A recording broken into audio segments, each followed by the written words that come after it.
जो बात नहीं है उसे अपनाइए आप। डरते हैं नई राह पे क्यों चलने से, हम आगे आगे चलते हैं, आइए आप। नई दुनिया है, नया दौर है, नई है उमंग। कुछ थे पहले के तरीके तो कुछ हैं आज के रंग ढंग। रोशनी आके अंधेरों से जो टकराई है, काले धन को भी बदलना पड़ा आज अपना रंग। Emergency itself left a permanent scar on Indian politics. The whole institution of dynastic political parties started with the emergency.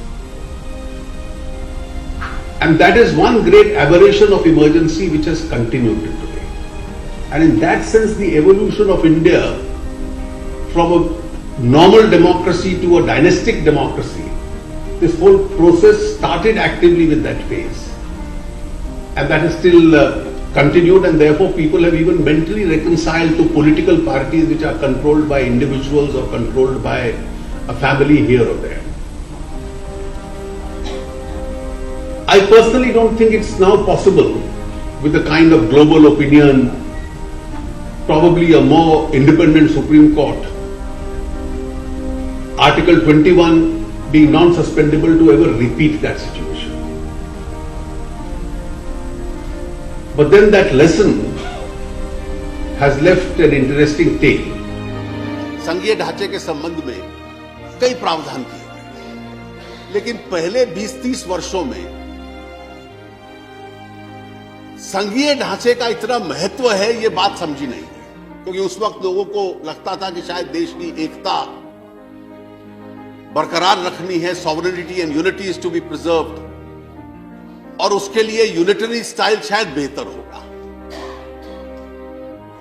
मैं जिस विचारधारा से संबंध रखता हूं, मेरे भी नेताओं को उस वक्त शायद कभी यह विचार आता था, लेकिन जब वो खतरा टल गया और हर प्रांत के अंदर मैं अपने प्रांत को मजबूत करूं, अपने क्षेत्र को मजबूत करूं, यहां लोगों का विकास हो, तो federal feelings in India have become real again. When did we have coherent economic policies? When you had strong leadership. When the natural leader of the country was the natural leader of the government, at least he had to be a natural leader of the party. And that was one of the flaws in the governance model of 2004 to 14.